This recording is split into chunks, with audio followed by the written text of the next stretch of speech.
Baik semuanya, Assalamualaikum warahmatullahi wabarakatuh. Waalaikumsalam warahmatullahi wabarakatuh. Waalaikumsalam warahmatullahi wabarakatuh. Waalaikumsalam warahmatullahi wabarakatuh. Baik, pada hari ini kami ingin memaparkan materi yang sudah kami ulas. Sebelumnya, perkenalkan nama saya Kofani Setiawan, NPM 2021 107 15 105, dan rekan saya Rifki Hamdani, NPM 2021 1071 5092. Oke, di sini kami ingin membahas tentang konsep ketuhanan dalam Islam. Perlu diketahui, kami dari beberapa aspek, mulai dari konsep ketuhanan dalam Islam tentunya, lalu ada filsafat ketuhanan dalam Islam, yang ketiga ada cara mengenal Tuhan, keempat tanda cinta kepada Allah, dan yang kelima cara mencintai Allah. Oke, kita masuk ke bab 1, yaitu pendahuluan, latar belakang. Kenapa sih ada konsep ketuhanan dalam Islam? Jadi sudah menjadi fitrah tersendiri bagi setiap manusia untuk berkembang selaras dengan kepercayaan agama secara kontekstualisme. Sehubungan dengan itu, agama dan esensi Tuhan merupakan satu kesatuan yang tidak bisa dipisahkan dalam akidah kehidupan. Dalam agama Islam sendirinya, khususnya, Allah merupakan zat yang agung dan diagungkan. Dialah yang maha segalanya dan disegalakan oleh hambanya. Dengan kata lain, konseptualisasi Tuhan dalam Islam sangat diyakini sebagai zat tunggal dan esa yang tiada tandingannya, baik dalam mengasihi, merahmati, memelihara, dan melangsungkan kehidupan hambanya, maupun mengatur segala apa yang ada di dunia ini. Ini jelas kita merumuskan pada satu masalah, yaitu bagaimana konsep ketuhanan dalam agama Islam. Lalu apa sih tujuan dari kita membuat makalah ini? Yang pertama, untuk memenuhi salah satu tugas dalam mata kuliah pendidikan agama tentunya. Lalu yang kedua, untuk mengenal lebih dalam tentang konsep ketuhanan dalam Islam. Lalu yang ketiga, untuk memahami filsafat ketuhanan terutama dalam Islam.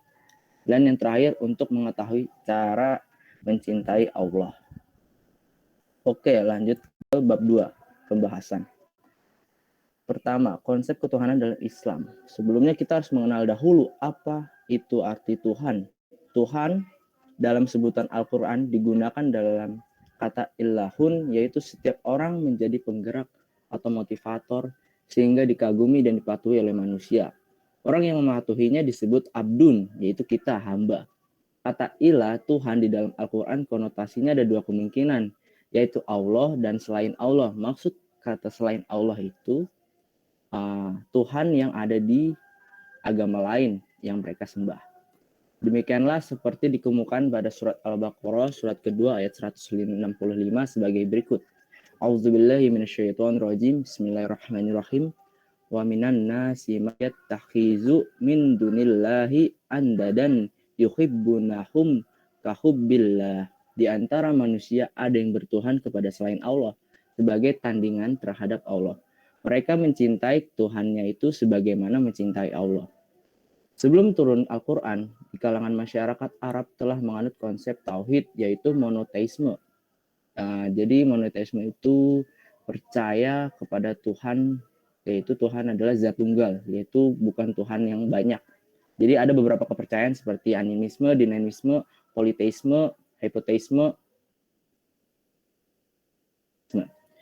Allah sebagai Tuhan mereka. Pengakuan mereka bahwa Allah sebagai pencipta semesta alam dikemukakan dalam Al-Quran surat Al-Ankabut surat ke-29 ayat 61 sebagai berikut.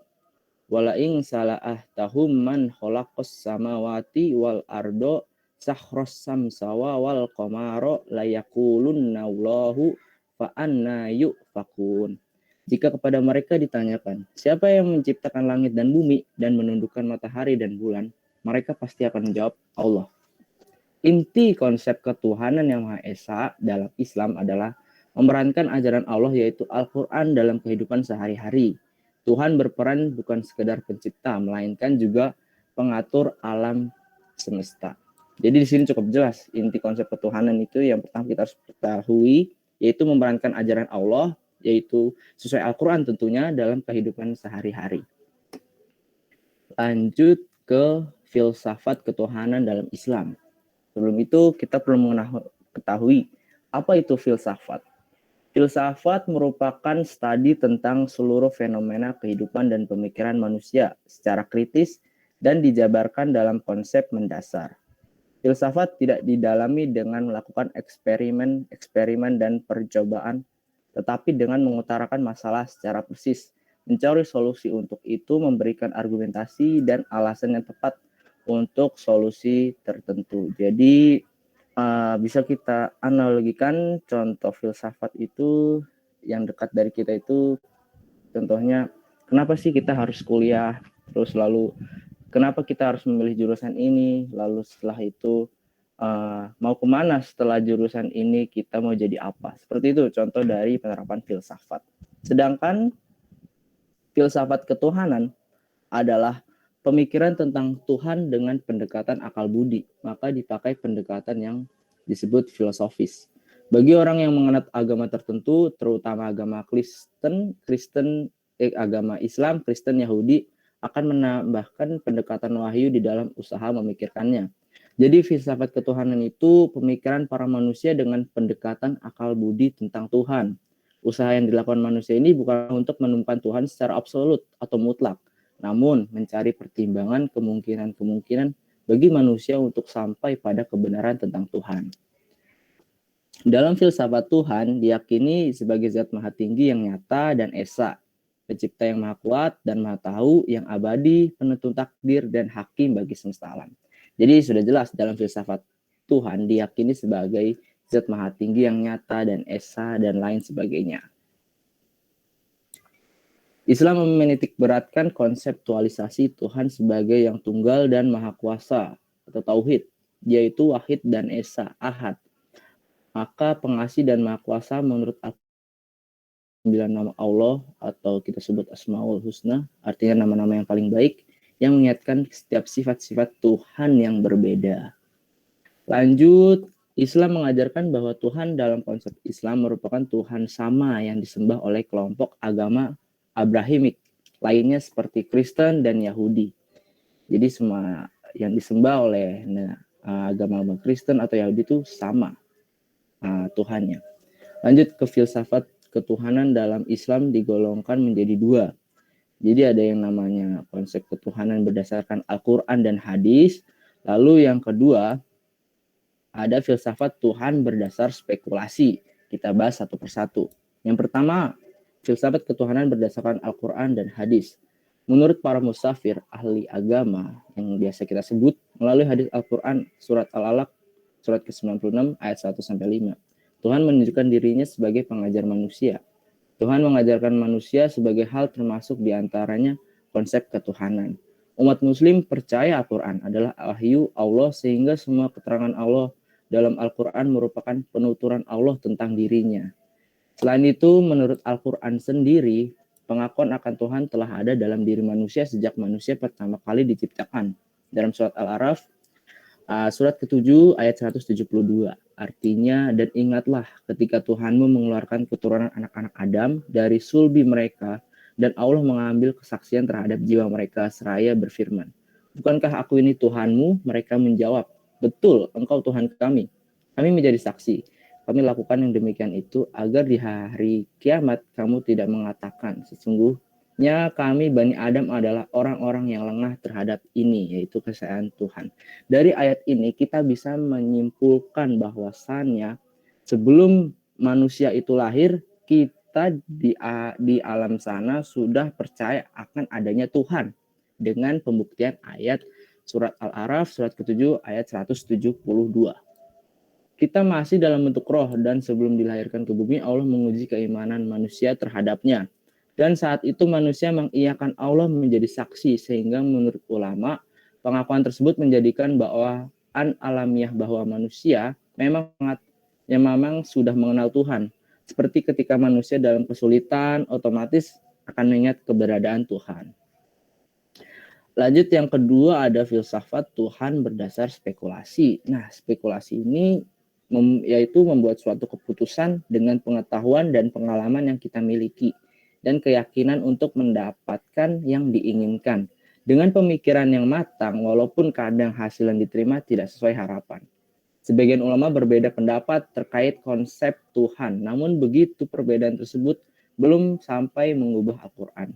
Pendekatan yang bersifat spekulatif untuk menjelaskan konsep Tuhan juga bermunculan, mulai dari berpikir rasional hingga agnoistisme, adanya teori dan lainnya, dan juga ada sebagian yang bertentangan dengan konsep tauhid sehingga dianggap sesat oleh ulama, terutama ulama syariat.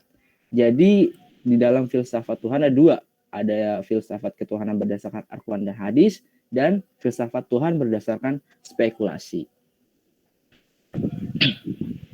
Nah, selanjutnya setelah membahas konsep dan filsafat Tuhan, kita ingin mengetahui bagaimana sih cara mengenal Tuhan.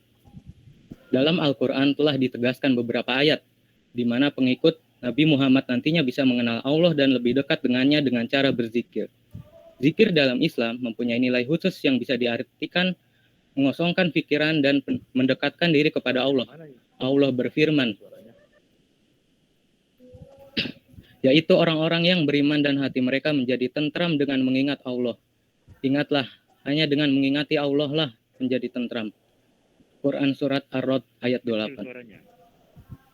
Ada pula hadis yang menjelaskan pentingnya berzikir untuk mendekatkan diri kepada Tuhan, yaitu hadis Qudsi yang diriwayatkan oleh Bukhari dan Muslim. Menyebutkan, aku ini adalah menurut dugaan hambaku, dan aku menyertainya di mana saja ia berzikir kepadaku. Jika ia berzikir atau ingat kepadaku dalam hatinya, maka aku akan ingat pula padanya dalam hatiku. Dan kalau ia mengingatiku di depan umum, maka aku akan mengingatinya pula di depan halayak yang lebih baik.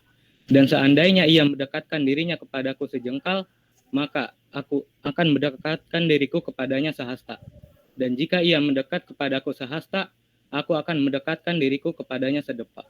Dan jika ia datang kepadaku secara berjalan kaki, aku akan datang kepadanya dengan berlari. Berikut cara mengenal Allah ini ada 4 cara. Yang pertama adalah mengenal wujud Allah, yaitu beriman kepada Allah itu ada. Dan adanya Allah telah diakui oleh fitrah, akal, panca indera, dan ditetapkan pula oleh syariat. Ketika seseorang melihat makhluk ciptaan Allah yang berbeda-beda bentuk, berbeda warna, jenis, dan sebagainya, maka akal, pikiran kita akan menyimpulkan semuanya itu ada karena ada yang menciptakannya, dan tidak mungkin ada dengan sendirinya. Dan panca indera kita mengakui adanya Allah di mana kita saat melihat ada orang yang berdoa, menyeru, menyebut nama Allah dan meminta sesuatu, lalu Allah mengabulkannya. Adapun tentang pengakuan fitrah yang telah disebutkan oleh Allah di dalam Al-Quran. Dan ingatlah ketika Tuhanmu menurunkan keturunan anak-anak Adam dari sulbi mereka, dan Allah mengambil kesaksian terhadap jiwa mereka, seraya berfirman, bukankah aku ini Tuhanmu? Mereka menjawab, betul, engkau Tuhan kami. Kami mempersaksikannya, kami lakukan yang demikian itu agar kalian pada hari kiamat tidak mengatakan sesungguhnya kami Bani Adam adalah orang-orang yang lengah terhadap ini, keesaanmu. Atau agar kamu tidak mengatakan, sesungguhnya orang-orang tua kami telah mempersekutukan Tuhan sejak dahulu.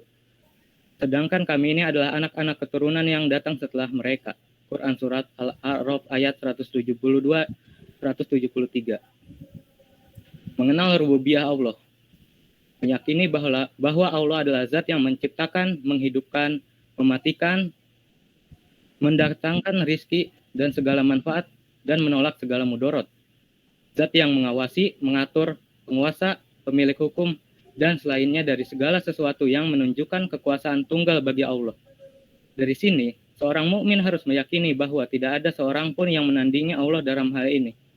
Allah mengatakan, katakanlah, dialah Allah yang Maha Esa. Allah adalah Tuhan yang bergantung kepadanya segala sesuatu. Dia tidak beranak dan tidak diperanakan. Dan tidak ada seorang pun yang setara dengannya. Quran Surah Al-Ikhlas ayat 1-4. Maka, ketika seseorang meyakini bahwa selain Allah ada yang memiliki kemampuan melakukan seperti di atas, berarti orang tersebut telah menyekutukan Allah. Selanjutnya, uluhiyah Allah. Uluhiyah Allah adalah mengesahkan segala bentuk peribadatan bagi Allah, seperti berdoa, meminta, tawakal, takut, berharap, menyembelih, dan lain sebagainya, dari jenis-jenis ibadah yang telah yang telah diajarkan Allah dan Rasulullah SAW. Allah berfirman di dalam Al-Quran, hanya kepadamu ya Allah kami menyembah dan hanya kepadamu ya Allah kami meminta. Quran Surah Al-Fatihah ayat 5. Rasulullah SAW telah membimbing Ibnu Abbas radhiyallahu anhu dengan sabda beliau, dan apabila kamu minta maka mintalah kepada Allah, dan apabila kamu minta tolong maka minta tolonglah kepada Allah. Hadis riwayat Tirmizi. Allah berfirman, dan sembahlah Allah, jangan kalian menyekutukannya dengan sesuatu apapun. Quran Surah An-Nisa ayat 36.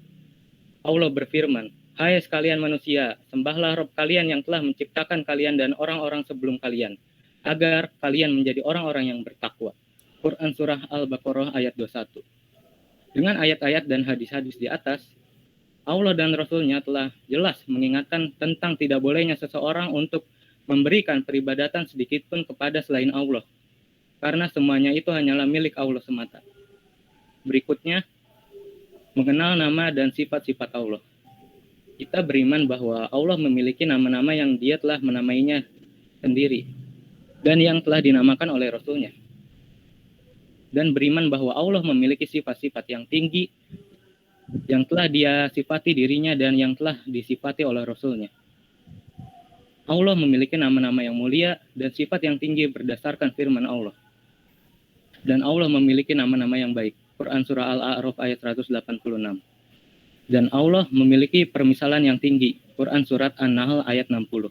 Dalam hal ini, kita harus beriman kepada nama-nama dan sifat-sifat Allah sesuai dengan apa yang dimaukan Allah dan Rasul-Nya, dan tidak menyelewengkannya sedikit pun.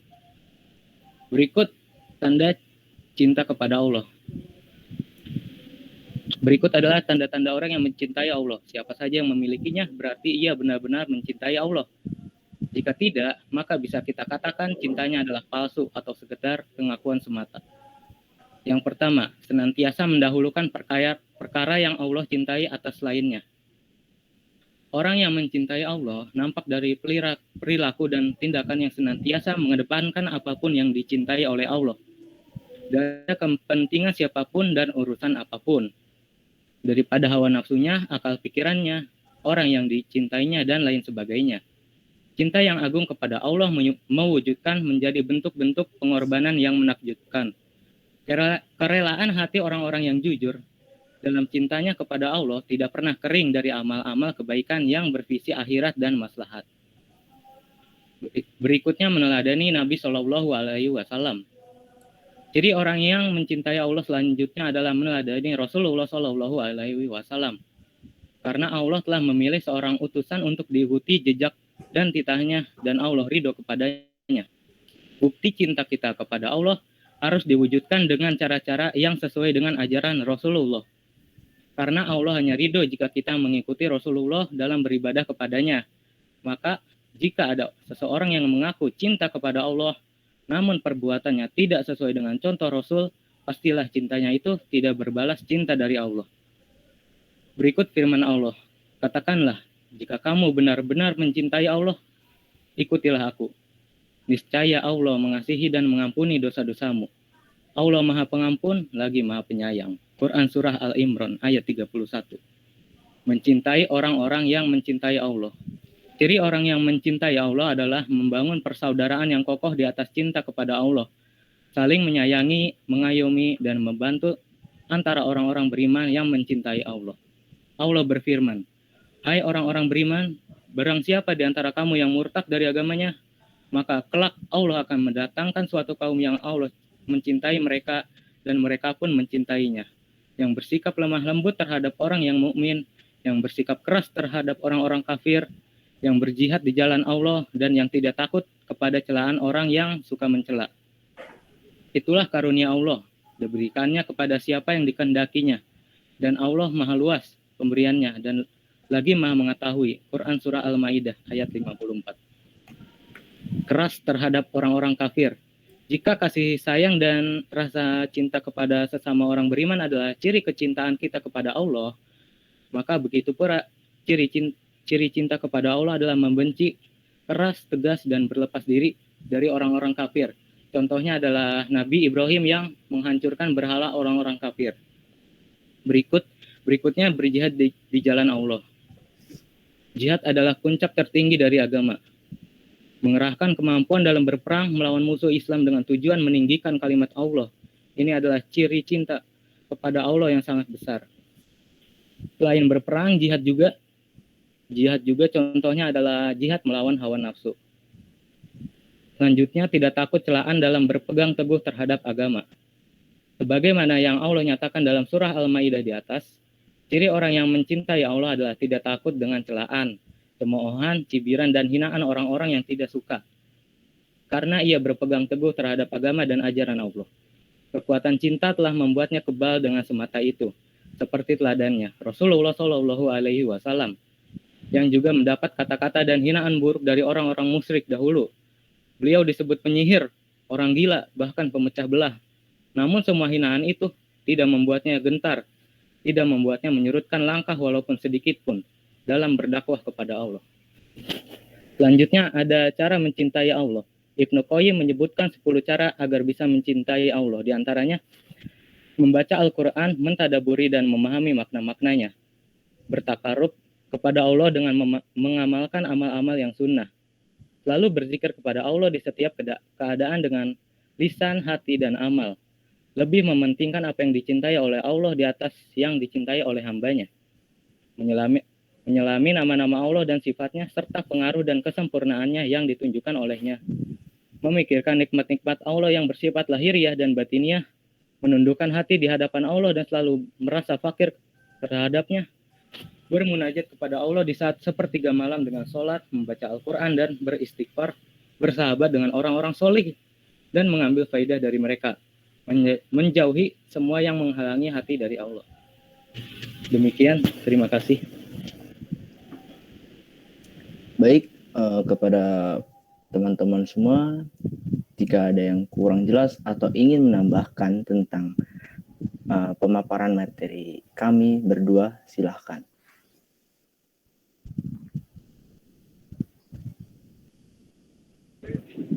Ada beberapa pertanyaan nih. Saya kasih kesempatan 3 penanya ya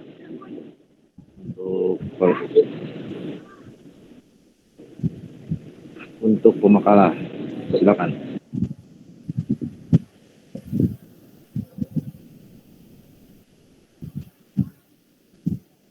Mungkin sambil menunggu, saya tertarik untuk membahas poin nomor 9 tentang cara mencintai Allah.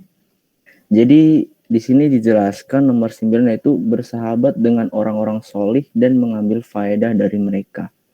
Jadi saya dulu pernah nonton sebuah kajian di sebuah video, direwetkan bahwa apabila penghuni surga telah masuk ke dalam surga, lalu mereka tidak menemukan sahabat-sahabat mereka yang selalu bersama mereka dahulu di dunia, mereka bertanya tentang sahabat mereka kepada Allah, "Ya Rob, kami tidak melihat sahabat-sahabat kami yang sewaktu dunia sholat kami bersama, puasa kami bersama, dan berjuang bersama kami." Maka Allah berfirman, "Pergilah ke neraka, lalu keluarkanlah sahabat-sahabatmu yang di hatinya ada iman, walaupun hanya sebesar zarah." Hadis riwayat Ibnul Mubarak dalam kitab Az-Zuhd. Jadi bisa dibayangkan, walaupun di hatinya ada iman sebesar zarah bisa dikatakan makhluk terkecil atau semut hitam lah. Jadi perlu kita ketahui, dengan punya teman yang soleh atau yang perempuan solehah, itu bisa membawa kita ke dalam surganya Allah. Bahkan Imam Syafi'i berkata, jika engkau punya teman yang selalu membantumu dalam rangka ketaatan kepada Allah, maka peganglah erat-erat dia. Jangan pernah kau lepaskannya, karena mencari teman baik itu susah, tapi melepaskannya sangat mudah sekali. Jadi itu tadi merupakan cara kita mencintai Allah. Ya, salah satunya bersahabat dengan orang-orang yang soleh. Baik, ada yang mau bertanya? Ini saya stop sharingnya boleh, Pak? Ya, nggak apa-apa. Oke, siap. Stop.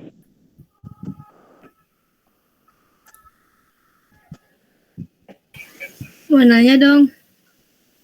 Ya, silahkan. Konsep ketuhanan itu emang menurut pemakalah sendiri itu gimana sih?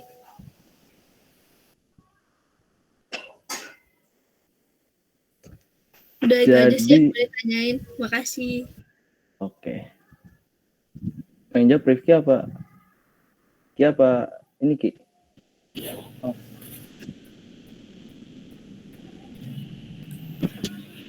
Eko aja.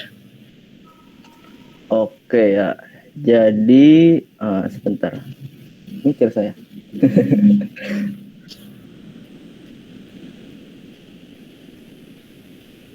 Jadi yang sudah jelas tadi kami paparkan di dalam materi ya. Jadi intinya menurut saya intinya konsep ketuhanan yang ada dalam Islam yaitu memerankan ajaran Allah sesuai dengan Al-Quran lalu menerapkannya ke dalam kehidupan sehari-hari.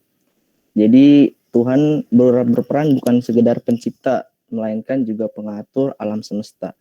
Itu sih kalau menurut saya. Jika ada yang menambahkan, silahkan.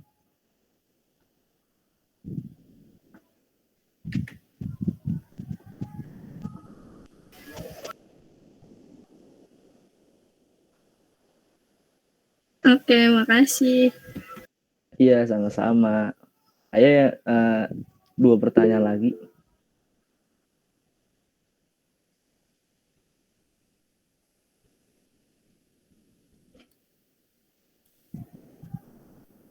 Ini ada yang membenarkan biji zarah itu seperti biji sawi, bukan makhluk seperti semut.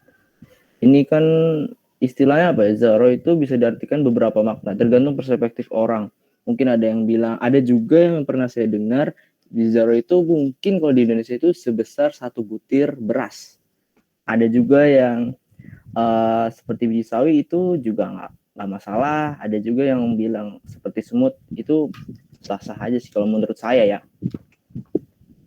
Jadi ada banyak perspektif lah mengenai zarah. Baik, ada 2 pertanyaan lagi yang mungkin bisa dijawab.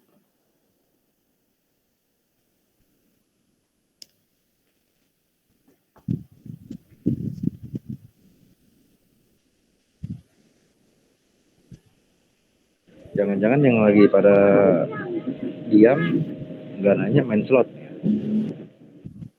Mungkin lagi mikir, Pak. Ayo yang mau nanya. Bebas. Mau nanya. Nanyanya seputar ini apa nanya yang lain, Pak? Bebas dah, bebas. Bebas. Ayo topik Raffi,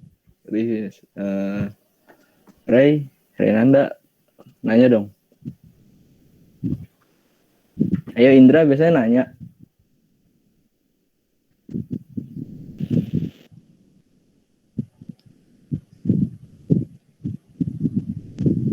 Nanya apa aja nggak apa-apa. Gak mesti tentang konsep ketuhanan. Bebas kata Pak Nabil. Yang penting kita di sini tuh sesuai kata Pak Nabil minggu kemarin berdiskusi ya kan Pak? Iya benar sekali. Di situ dong, gue mau nanya. Saya mau nanya. Iya. Konsep mencintai Allah itu selain ciri-cirinya itu apa ya? Maksudnya? Kan tadi kan di situ ada materi mencintai Allah ya. Nah, itu kan ada ciri-cirinya. Betul. Nah, selain dalam ciri-ciri itu yang dipelajari itu menurut Eko apa ya? Yang Eko tahu dalam mencintai Allah tuh selain materi itu apa? Jadi mungkin ya sebenarnya gini, yang kita ulas di materi ini lebih fokus kepada yang sudah saya jelaskan tadi. Yang pertama konsep ketuhanan dalam Islam tentunya karena kan ini judulnya itu. Lalu kita perlu mengenal filsafat ketuhanan dalam Islam. Lalu selanjutnya cara mengenal Tuhan. Tentu dong ini cara mengenal Tuhan karena sudah kita mengenal konsep penting untuk kita bagaimana sih cara mengenal Tuhan. Lalu yang keempat tuh ada tanda cinta kepada Allah. Tentu setelah kita mengenal Tuhan pasti muncul rasa kecintaan kita kepada Sang Maha Pencipta kita yaitu Allah. Dan yang terakhir itu cara mencintai Allah. Itu sih menurut saya. Jadi kalau ditanya selain apa, ya saya tidak bisa menjawab karena fokus utama materi saya itu hanya terdapat 5 poin yang sudah saya jelaskan tadi.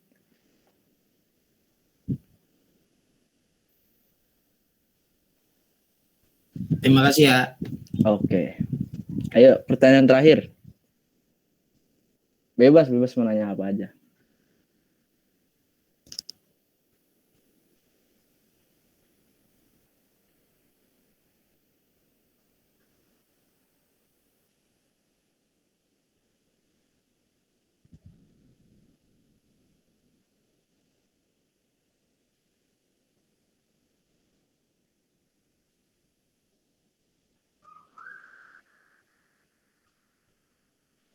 Mau nanya dong, Iya, pertanyaannya silakan. bebas kan? Iya, bebas. Semoga bisa jawab ya. Mau nanya, kenapa sih Allah menciptakan langit dan bumi dalam waktu 6 hari, padahal mampu untuk menciptakan kurang dari masa tersebut? Makasih.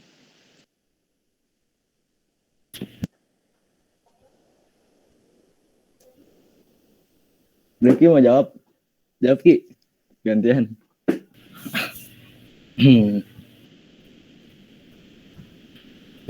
Kurang tahu saya. Jadi pertanyaannya apa? Pertanyaannya, kenapa sih Allah menciptakan langit dan bumi dalam waktu 6 hari, padahal mampu untuk menciptakan kurang dari masanya?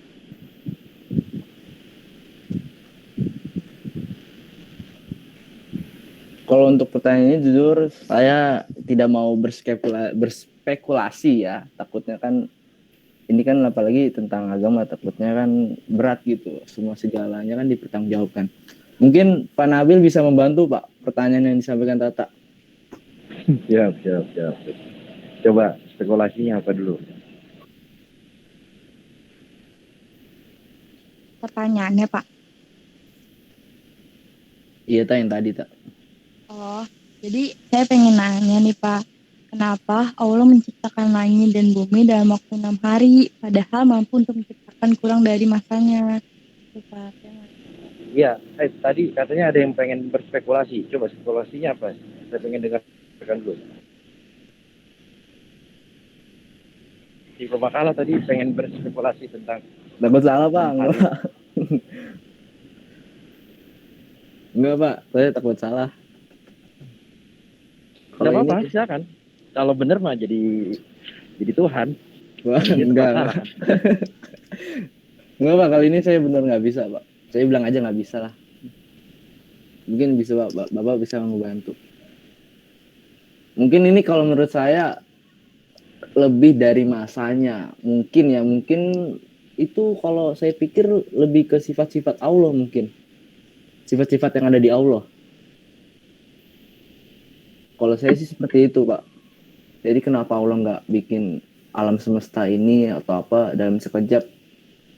Karena mungkin lebih dari masanya itu lebih ke sifat-sifatnya Allah. Jadi kan ya gimana ya Pak? Ya susah Pak. Itu kalau menurut saya ya Pak. Tapi belum terlalu menjawab sih. Oke. Ya. Begini. Itu sama halnya kalau saya case lagi begini. Saya sodorkan pertanyaan lagi. Kenapa sih Tuhan menyuruh kita itu berkiblat ke Masjidil Haram kan? Ke Mekah. Padahal sebelumnya Masjidil Aqsa. Kan gitu loh. Ya seharusnya kalau misalnya endingnya Masjidil Haram, ya udahlah ke Masjidil Haram. Kenapa nggak mesti harus ngiter dulu ya ke Palestina, baru ke Mekah. Kan? Jadi sebenarnya sama aja pertanyaan seperti itu. Oke. Makasih Pak. Oke, baik ya. Sudah ada 3 pertanyaan. Jadi saya langsung tutup aja ya. Jadi kesimpulan dari pertemuan hari ini yaitu berdasarkan makalah ini kami dapat menyimpulkan bahwa konsep ketuhanan dapat diartikan sebagai kecintaan, pemujaan, atau sesuatu yang dianggap penting oleh manusia terhadap suatu hal, baik abstrak maupun konkret. Filsafat ketuhanan dalam Islam merupakan aspek ajaran yang fundamental. Kajian ini harus dilaksanakan secara intensif. Jadi kalau kita ngomongin filsafat ketuhanan dalam Islam, ini harus kita kaji lebih dalam lagi. Tuhan atau yang kita sebut ilah, sesuatu yang dipentingkan dianggap penting oleh manusia sedemikian rupa sehingga manusia merelakan dirinya dikuasai olehnya. Dalam ajaran Islam diajarkan kalimat la ilaha illallah. Susunan kalimat tersebut dimulai dengan peniadaan, yaitu tiada Tuhan, kemudian baru diikuti dengan penegasan melainkan Allah. Hal ini berarti bahwa seorang muslim harus membersihkan diri dari segala macam Tuhan terlebih dahulu, sehingga yang ada di dalam hatinya hanya ada satu Tuhan, yaitu Allah. Baik, kurang lebihnya seperti itu dalam pemaparan materi pada hari ini. Kurang lebihnya mohon maaf bila ada tutur kata dari kami yang kurang berkenan atau menyinggung, mohon dimaafkan karena kami sejatinya adalah makhluk yang tidak sempurna. Assalamualaikum warahmatullahi wabarakatuh.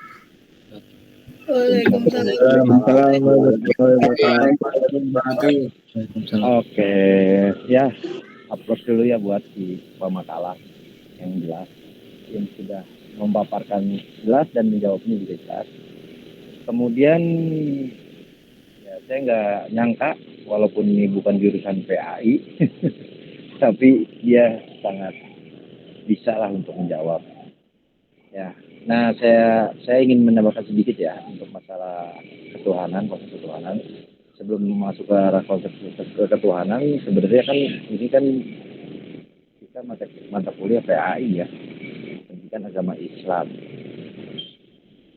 di Fakultas Komputer jurusan Informatika dalam 1 semester atau 16 pertemuan, 14 pertemuan lah. Nah, 1 semester 6 bulan ya. Sedangkan kalau kita melihat atau variabelkan keluar, itu PAI itu sebuah prodi loh. Ya, prodi. Sama seperti prodi teknik informatika yang harus ditempuh dalam waktu 4 tahun. S1. Nah, sedangkan kalian mata kuliah ini PAI cuman butuh 14 pertemuan. Wow, hebat banget ya. Jadi dengan kata lain, kalian jangan merasa puas dengan ilmu yang didapat. Ya, itu sebenarnya ilmu PAI itu, ya bahkan satu prodi pun juga dijadikan prodi itu juga belum cukup juga ya. Gitu. Nah itu, jadi bayangin yang luas diperkecil menjadi sebuah mata kuliah. Wah, maka dari itulah saya berpesan kepada kalian jangan merasa puas dengan ilmu PAI ya khususnya ataupun umumnya ya ilmu apapun gitu. Kalian bisa cari sendiri dan sebagainya ya. Itu yang pertama. Yang kedua masalah ketuhanan, konsep ketuhanan ya. Di dalam Islam Tuhan itu ada namanya Allah ya. Tuhan kita itu Allah. Nah, Allah itu ada yang mustaq, ada yang mengatakan mustaq. Mustaq itu ada yang pengambilan kata Allah itu ada. Gitu. Ada yang mengatakan ilah. Jadi ilah itu asal kata dari Allah. Ada yang mengatakan bahwasanya Allah itu ghairu mustaq, tanpa ada pengambilan kata, ya Allah gitu. Itu persoalannya. Jadi Tuhan di dalam konsep Islam itu atau di dalam bahasa Islam itu yaitu Allah.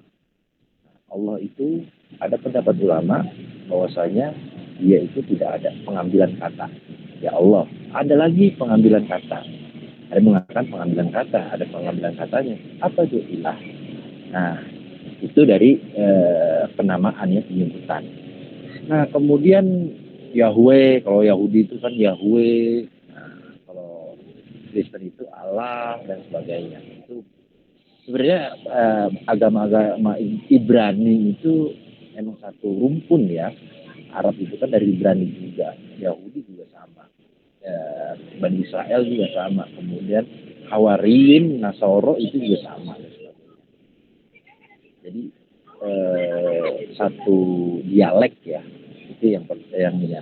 Kemudian ketika diterjemahkan, nah ini dia masuk di dalam sebuah transit ya. Ini menjadi polemik juga ketika ada ucapan la ilaha illallah, artinya apa? La ilaha illallah artinya apa? Tiada Tuhan selain Allah. Nah, tiada Tuhan selain Allah. Nah, itu menjadi polemik di dalam transit Indonesia. Tiada Tuhan selain Allah. Nah, bayangin. La itu artinya tidak. Ilah artinya Tuhan.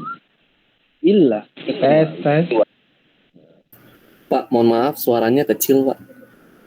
Oh, suaranya kecil. Udah, sekarang udah. Mikrofonnya deketin, Pak. Nah, ya. Udah besar. Udah besar. Udah. Oke. Aman. Ya. Nah, la tidak ada. Ilah Tuhan. Ilah kecuali Allah. Nah, ini kalau kita artikan Allah, ternyata menurut kamus KBBI dan ituan, itu Allah itu masih di dalam bahasa Arab. Gitu loh. Ya. Bahasa Arab. Dan transit ke Indonesia, ya maklumin saja Indonesia itu kurang konsonan kata. Itu tidak ada transitnya. Nah, sehingga Nurcholish Madjid sampai akhir hayatnya, ya Cak Nur, rektor Paramadina, mengartikan bahwasanya tiada Tuhan selain Tuhan. Nah ini dia. Kalau kalian baca di internet, bahkan saya dulu masih mahasiswa itu rame itu, bahkan sampai disebut darah Nurcholish Madjid halal, artinya ya halal dibunuh gitu kan. Nah itu bagaimana polemik seperti itu, Pak? Tiada Tuhan selain Tuhan, ya kan? Tidak ada yang masuk di kelas ini, tidak masuk di kelas ini kecuali Zaid. Nah itu berarti siapa yang masuk? Kalau diartikan secara itu kan ya, arti ya. Nah, tetapi Nurcholish Madjid seorang Islam yang moderat, dia itu mengartikan tiada Tuhan selain Tuhan. Terus jadi siapa Pak Tuhannya? Nah justru dia kajiannya saya baca lagi hanya Gus Dur pada waktu itu yang membela, gitu kan, bukan yang lain, tetapi hanya Gus Dur yang membela. Justru Nurcholish Madjid itu mengkaji di dalam la ilaha illallah dengan kajian bahasa, atau kalau disebut itu kan semiotika. Nah dia memakai semiotika de Saussure. Jadi di dalam bahasa itu ada dua konsep, yaitu parole dan langue. Nah itu kalau dalam semiotik, di dalam ilmu semiotik ya bahasa. Parole itu apa yang ada di dalam kepala kita. Ya, kepala kita itu parole, ansih. Nah, tetapi kalau langue itu yang yang dari kepala kita yang sudah diucapkan lewat mulut kita. Nah, itu langue. Nah, misal contoh seperti ini. Kalau konsep perut kita dari pagi sampai siang kagak makan, berarti apa tuh? Ya bergumuruh ya perut kita nih. Kemudian lari ke otak lari ke mulut. Nah ini otak dan mulut ini kepala orang Sunda. Akhirnya dia bilang aing hayang dahar, ya kan, aing hayang dahar. Nah jadi language-nya aing hayang dahar. Konsepnya, parolenya itu adalah ya dari pagi sampai inian perut keroncongan, seperti itulah. Kemudian kepala orang Indonesia, ya Jakarta lah, Bekasi, saya pengen makan. Betawi, gua pengen makan. Gua lapar nih, gua pengen makan. Ya, orang Arab, kepalanya, an akula misalnya, ana uridu an akula, saya ingin makan, ya kan. Nah, itu yang berbeda apanya sebenarnya? Language-nya ya. Tetapi parolenya itu sama. Nah, ini dalam sebuah semiotik ya, kajian semiotik. Jadi parolenya sama, ansihnya sama. Berbeda dengan language-nya yang berbeda-beda. Nah, inilah Nur Khalis Majid mengartikan, mentransitkan ketika bahasa Allah itu masih bahasa luar. Tapi Indonesia belum menemukan transit dari Allah itu sendiri. Gitu. Maka dari itulah dia menerjemahkan tiada Tuhan selain Tuhan. Nah, ini berbeda dengan bahasa Inggris. Kalau kalian buka kamus Oxford atau The Saussure, itu Tuhan dengan Allah ketika ditransit la ilaha illallah, itu berbeda. Tuhan yang pertama adalah God, Allah itu ditafsirkan dengan the God. In the name of God, berarti sumpah demi Allah, demi Tuhan. In the name the God, demi Allah, gitu loh. Ya. Jadi Inggris sudah ada transit Allah itu dengan Tuhan. Kalau Tuhan ya God, kalau Allah ya the God. Indonesia apa? Allah itu bukan bahasa kita loh. Nah, jadi dia pengen mengindonesiakan gitu loh. Konsep language yang berbasis dari bahasa daerah, bahasa luar ke Indonesia kan. Itu bagus menurut saya. Itu bahkan Gus Dur pun membela pada waktu itu. Yang lain menentang konsep itu. Nah, terus jadi kenapa Pak? Jadi apa bedanya Tuhan satu, Tuhan yang dua? Tiada Tuhan selain Tuhan. Nah, bedanya sampai akhir hayatnya Nur Khalis Majid membedakan antara Tuhan yang pertama itu T kecil dan Tuhan yang kedua itu T besar. Itu ada di syairnya Amir Hamzah kalau nggak salah itu. Tuhan tentang T. Nah, itu. Jadi dia menurut saya antara konsep orang yang mengartikan la ilaha illallah tiada Tuhan selain Allah dengan konsepnya Nur Khalis Majid la ilaha illallah diartikan tiada Tuhan selain Tuhan, parolenya sama. Gitu loh. Nah, sampai akhir hayatnya dia tidak bisa menemukan transit Allah itu ke Indonesia itu apa. Akhirnya ya dia bedakan antara T besar dengan T kecil di dalam fonologi ya, tulisan itu konsep Tuhan. Ya, jadi kalau misalnya kalian nanti baca-baca lagi di web di inian itu coba lihat polemik ketika kata la ilaha illallah tiada Tuhan selain Tuhan. Itu kalau nggak salah tahun 90-an atau 2000 lah itu. Nur Majid saya tahu dia S1 sastra Arab, yang kedua S2-nya dia di Harvard University ngambil hermeneutik.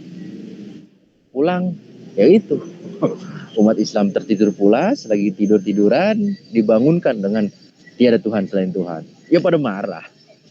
Itu ya. Itu yang pertama. Yang selanjutnya, nah, Tuhan ketika ditafsirkan oleh manusia itu bersifat fenomena. Nah, makanya kajian Tuhan di dalam filsafat, dalam agama pun sebenarnya nggak selesai, nggak berhenti sampai di situ, banyak lagi. Artinya banyak kritik dan sebagainya. Nah, ini saya masuk ke wilayah filsafat ya. Fenomena. Apa sih itu fenomena? Fenomena itu pengamatan manusia berdasarkan dari panca indera. Ya, nalar, mata, telinga, hidung dan sebagainya. Nah, kesimpulannya fenomena yaitu ya produk manusia. Kan gitu ya. Produk manusia, fenomena produk manusia. Kamu tadi melihat fenomena apa tadi? Saya tadi melihat di depan UBJ ada kecelakaan. Fenomena. Dari mana kamu? Ya dari mata kita, ya kan?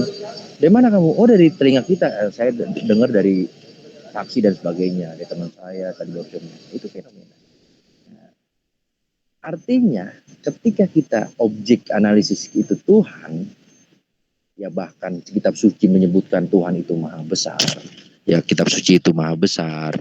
Terus maha kaya, Aziz, maha mulia, Ar-Rahman, maha kasih, maha penyayang, lagi maha penyayang, Ar-Rahim, kasih sayang dan sebagainya.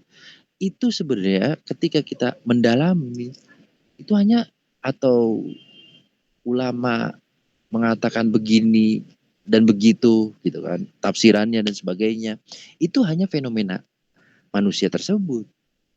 Tetapi manusia tidak mampu kepada nomena tersebut. Gitu loh.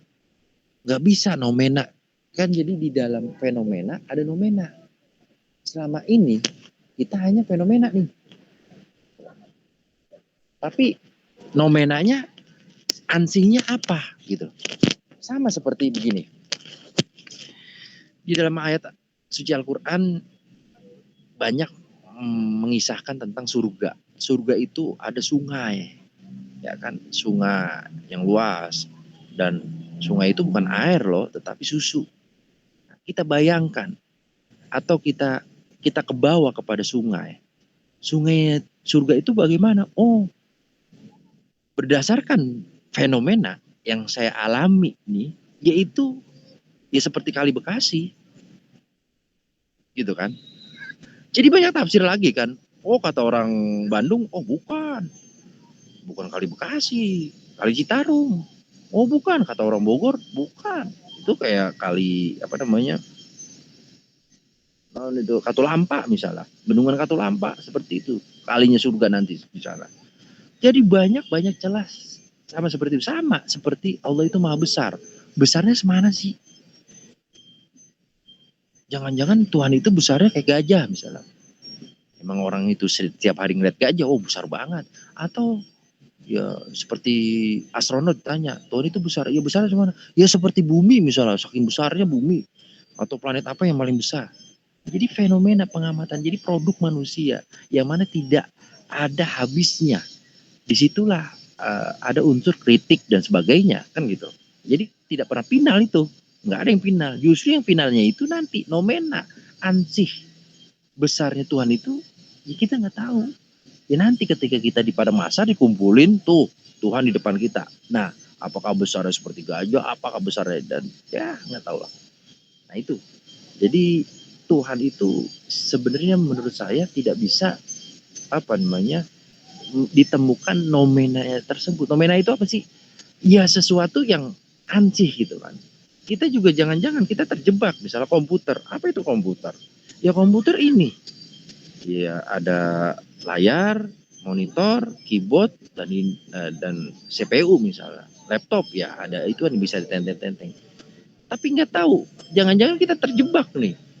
Apakah itu kesepakatan manusia aja? Oh yang ini namanya komputer, oh ini namanya sendok, oh ini namanya ini. Tapi ansihnya komputer itu apa? Ansihnya apa namanya? Ya laptop itu apa? Pohon. Jangan-jangan pohon di surga katanya sebutin ada pohon juga yang rindang, yang wah itu.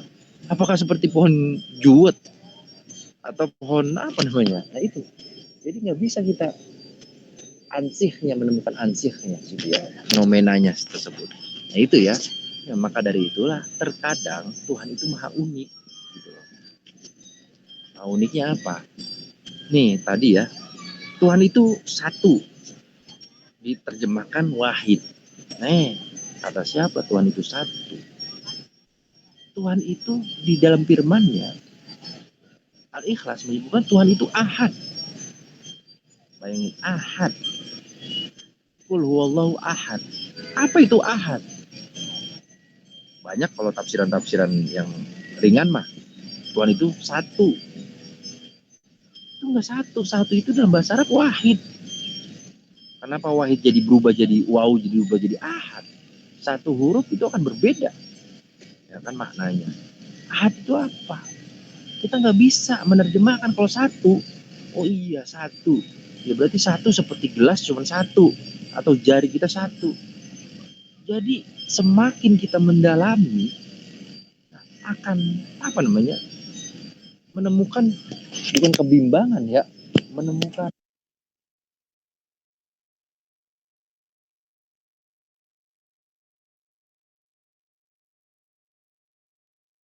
Halo? Halo. DC kayaknya.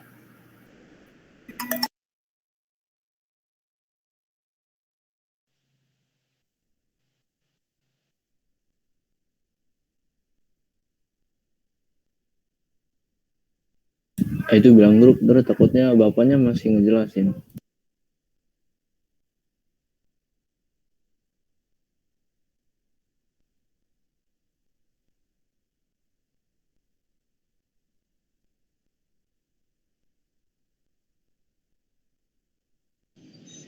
Halo? Halo Pak. Ya, Halo Pak. kedengaran nggak? Jelas nggak? Jelas nggak? Jelas Pak, jelas sangat. Iya. Jadi saya sepakat ketika Pancasila itu ayat pertama ketuhanan yang Maha Esa, bukan ketuhanan yang Maha Satu. Gitu. Karena satu itu jadi jadi kecil maknanya. Ya, kalau misalnya qul huwallahu ahad itu katakanlah Tuhan itu satu, itu jadi sempit maknanya. Bayangin satu, oke kita buktikan satu. Dalil satu apa? Ya jari saya satu Pak. Oke, itu namanya satu. Jangan-jangan fenomena lagi kan terjebaknya. Nomenanya ansih satu itu apa? Coba kita buktikan satu. Ya, jari tangan satu. Kita buktikan ya, jari tangan kita satu nih. Kita bedah jari tangan kita. Ada apa? Tulang, ada darah, ada daging, ada kuku, dan sebagainya. Kuku bagian dari tulang ya. Apakah kuku ditambah darah, ditambah itu menjadikan angka satu? Kan jadi apa namanya? Jadi kalau bahasa algoritma nih, matematika semakin kita mendalami itu bukan semakin menjadi kepastian. Kan katanya ilmu matematika itu ilmu pasti. Itu menjadi bukan kepastian justru. Angka aja siapa yang menjamin angka satu itu satu? Siapa yang menjamin angka 2 itu 2? Siapa yang menjamin angka itu 3? Oh jari saya Pak 3 Pak. Iya. Coba kita bedah itu jari. Dalamnya isinya apa? Gitu. Oh iya Pak, bukan jari Pak, botol. Botol ada 3. Iya kita bedah. Botol itu ada apa? Air isinya. Ada plastik. Ada besi misalnya. Ada partikel kimia di situ. Coba digabungkan apakah jadi angka 1. Nah itu. Jadi matematika, algoritma itu semakin kalau mendalami itu bukan menjadi sebuah kepastian. Katanya ilmu matematika itu yang pasti ya. 1 tambah 1 2, 2 tambah 2 4. Ya itu masih dasar. Gitu. Makanya di dalam bahasa program itu waduh, jelimet juga itu. Ya. PHP, SQL, kemudian Visual Basic, VB, Visual Basic dasar ya, C++ dan sebagainya. Itu semakin semakin kagak ada kepastian justru gitu. Nah jadi ya kita balik lagi ya, Tuhan itu kita nggak bisa ini ya, makanya kalau bahasa hadis Nabi apa? Tafakkaru fi khalqillah wala tafakkaru fi datillah. Lu pikirin aja ciptaan gua, jangan mikirin gua. Bahasa begitu. Kalau kata Nabi gitu kan. Ya tentang Tuhan, pikirin aja makhluk gua. Kalau pikirin gua lu gak akan nyampe. Manusia itu kan terbatas. Ya kan, fenomena kita kan terbatas. Mata kita terbatas, pendengaran kita terbatas. Apalagi pemikiran juga kita terbatas. Walaupun pemikiran kita jauh dan sebagainya itu masih terbatas. Gitu. Jadi ya itulah tambahan dari saya.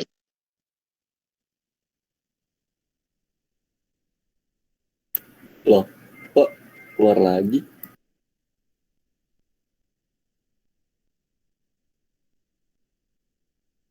Pencet kali. Ya, halo.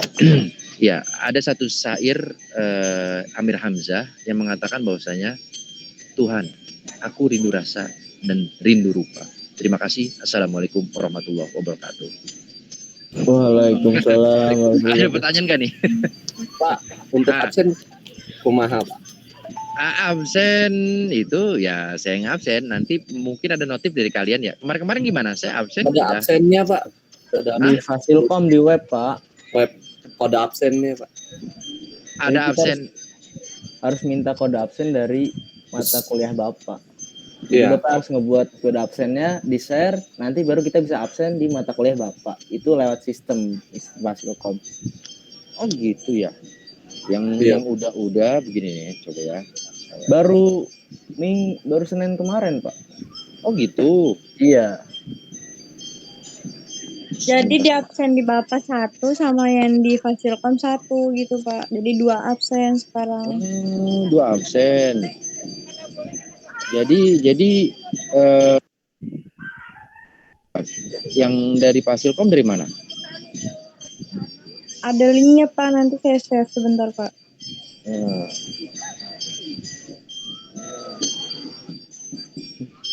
Saya mah cuman begini aja ya, presensi perkuliahan. Tapi mungkin itu bisa kebijakan dari dosen masing-masing nggak sih, Pak? Jadi misalkan Bapak mau absen 1 ya monggo, mau absen 2 kali. Oh iya. Oh, Enggak, maksudnya Bapak bisa tanyain aja ke atasan yang Fasilkomnya gitu, Kak. Pak. Oh gitu, siap. Nanti nanti kali aja beda-beda atau gimana kan kita nggak tahu, Pak. Lebih baiknya Bapak bertanya dulu mungkin, Pak. Iya. Ntar saya tanyain ya untuk inian. Selama yang sudah, jadi saya punya akun Siakat nih. Di situ ada nama yang kemarin saya kasih tuh, cuman itu aja. Terus aksi, hadir atau alfa atau izin dan sebagainya. Ya setelah itu ya udah saya buat tanggal dan materinya apa hari ini kan, gitu kan. Ya udah hanya itu aja. Simpan, udah saya absen, dan itu kehadiran saudara-saudari sudah terinput di bagian akademik gitu kan. Nanti pas UAS itu, UTS, UAS itu semua kehadiran kan penting tuh. Nah, jadi itu udah ada itu kehadirannya, misalnya 16 pertemuan. Itu langsung otomatis dikali berapa langsung keluar masalah kehadiran. Kalau nilai kan belum diinput sama saya kan, nilai UAS UTS. Nah itu jadi hanya itu aja. Dan yang dulu itu katanya ada konfirmasi dari akun mahasiswa bahwasanya bahasa begini, saya absen, bener gak nih Pak Nabil ngajar, jangan-jangan cuman absen doang kan gitu. Kadang-kadang kan nggak sinkron. Apa seperti itu ketika saya absen?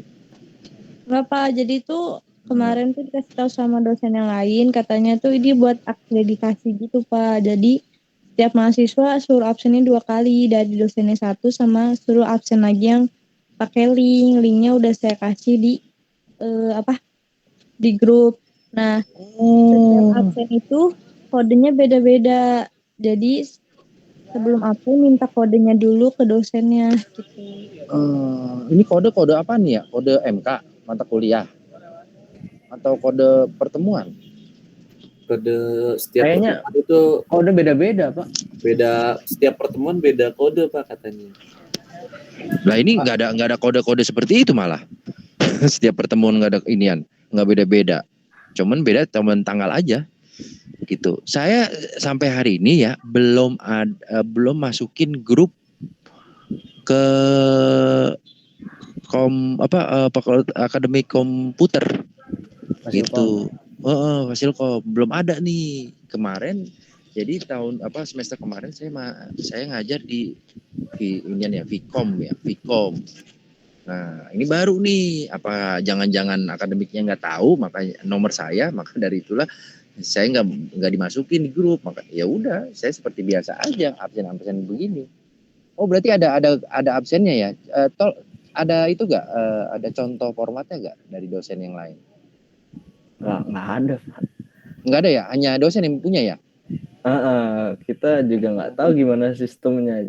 Jadi intinya mah waktu itu setiap pertemuan dosen memberikan kode, kita masukin, baru nanti dosennya cross check disebutin siapa aja yang udah absen lewat laptopnya masing-masing gitu, lewat laptop si dosennya itu, jadi ketahuan ada di mana. Mungkin begini kali, itu bagi dosen tetap kali.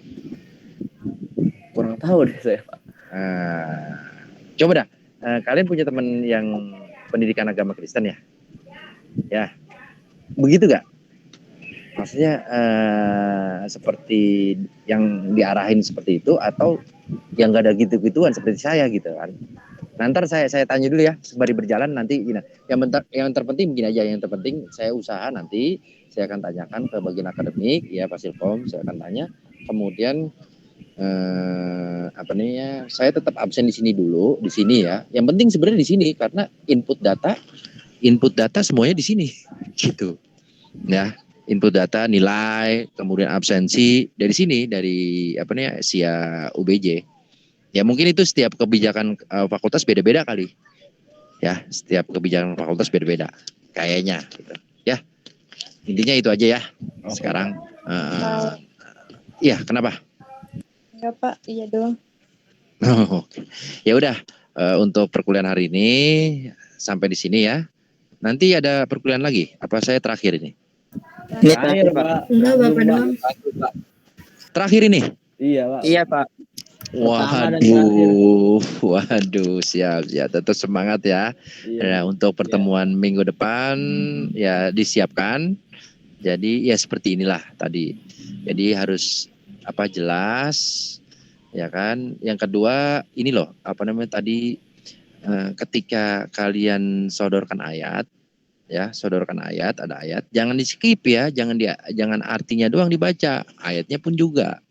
Ya kan, itu ayat suci kita kan.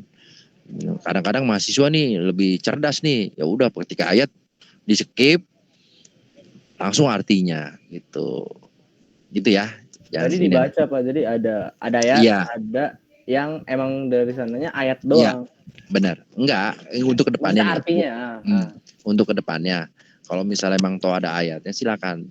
Yang penting ya kita usahakan ada ayatnya, gitu ya, usahakan ada ayatnya. Memang mata kuliah lain yang nggak ada ayat suci, ya kan. Ini kan kebetulan PAI Pendidikan Agama Islam, gitu. Ya, itu aja ya dari saya. Terima kasih, salam sehat selalu, dan jangan lupa 4M, ya, jaga kesehatan dan ikuti protokol kesehatan. Walaupun pandemi sudah berubah menjadi endemi, mudah-mudahan kita bisa ngopi bareng di kampus, ya kan. Terus ya kuliah bareng lagi tatap muka seperti ya yang sudah-sudah. Ya, terima kasih. Assalamualaikum warahmatullahi wabarakatuh. Waalaikumsalam warahmatullahi wabarakatuh. Terima kasih, Pak. Oke, itu saja dari Google Meet hari ini, kita bubarkan. Bye-bye. Bam, udah di-record. Ada, aman. Upload di YouTube ya. Tapi buat ini privat. Sekarang pengajian lo. Enggak, buat lega gak Bang? Lega lah. Enaknya pertama gitu kok. Setelah presentasi besoknya udah tidur aja. Gua ketar-ketir gua. Besok gagap gua. Aduh. Ya, Lu kapan dulu? Lu besok.